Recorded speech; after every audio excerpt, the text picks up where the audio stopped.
Hello and welcome. Thanks for joining us for this deep dive. Hey there. Today we're getting into chapter 1 of James Clear's Atomic Habits. Really digging into it. Yep, it's a fantastic starting point. Our mission, really, is to see how these tiny, everyday actions, things you barely notice, can, well, lead to huge changes. Really surprising stuff. Mm. And there's this one sports story that just nails this whole idea for me. I think I know the one you mean. It really gets to the heart of it, doesn't it? This whole concept of marginal gains. Exactly. It's not about, massive overhauls overnight. It's about consistently getting just a tiny bit better. Right, like 1% better. Precisely. And how that adds up in ways you don't expect. It shifts focus from the big dramatic moment to the small daily effort. Okay, so, this story. British cycling. You hear this and you think powerhouse, right? But for almost 100 years, not so much. Oh, far from it. They were pretty much the underdogs, maybe even less than underdogs. Yeah, seriously, people kind of made fun of them. It got so bad that, get this, bike manufacturers actually refused to sell them top-tier bikes. Imagine that, a national team being seen as, like, bad for your brand. Crazy, right? A competitive liability. But then things changed. They brought in a new coach, Dave Brailsford. And he had this, well, at the time, pretty unusual philosophy. The aggregation of marginal gains, that was it, wasn't it? That's the one. The whole idea was find a 1% improvement in everything you do. Everything. And when you say everything, you mean? I mean everything. Yeah. Like, yeah, obviously the obvious stuff like nutrition and training schedules. Yeah. But also things you wouldn't even think of. Like what? Okay, so they tested different massage gels to see which work best for muscle recovery. They looked at the ergonomics of the bike seats for, like, optimal comfort and power. Just tiny tweaks. Tiny. They even hired a surgeon to teach the riders the best way to wash their hands to avoid getting sick. Wow. And painted the inside of the team truck white. White. White? So they could spot tiny bits of dust easier. Dust that might affect the bike mechanics.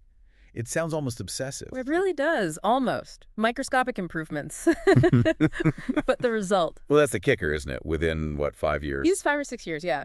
This team, the same one nobody took seriously, started dominating. Absolutely dominating. Olympic goals, Tour de France wins multiple times. All because they focused on getting just 1% better across the board. Those tiny gains, they compounded.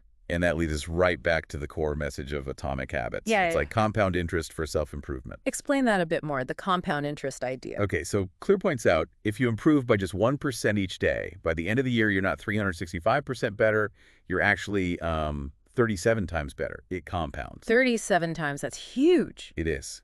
But the flip side is also true. If you get 1% worse each day, well, you decline very, very sharply, almost down to zero. So those small choices, they really steer the ship long term. Exactly. The challenge is that these small changes don't feel like much day to day. You don't see the results immediately. Right, you do 50 push-ups today, you're not suddenly ripped tomorrow. Precisely. And Clear calls this the plateau of latent potential. You're making progress, but it's not visible yet. It takes patience.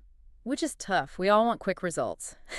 So what does the book suggest for you listening? Well, a big shift is moving away from focusing only on the big goals. Like lose 10 kilos or write a novel. They're huge things. Yeah, those are outcomes. Instead, Clear says focus on your systems, the daily habits that get you there. Okay, systems over goals. Why is that so important? Because systems are about the process, the identity. Goals can be fleeting, you achieve it, then what?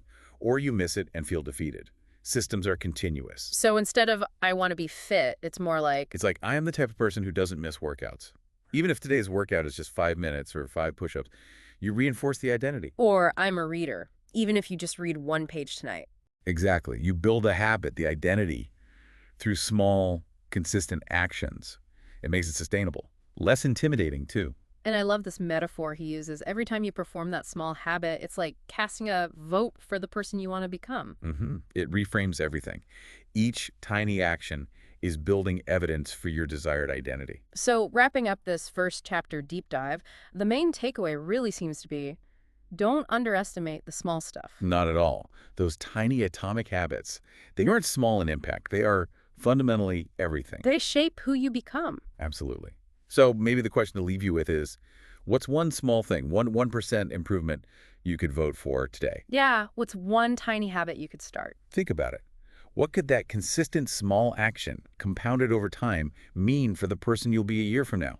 Or 5 years from now? Something powerful to consider. Thanks for diving in with us. Yeah, great chat. See you next time.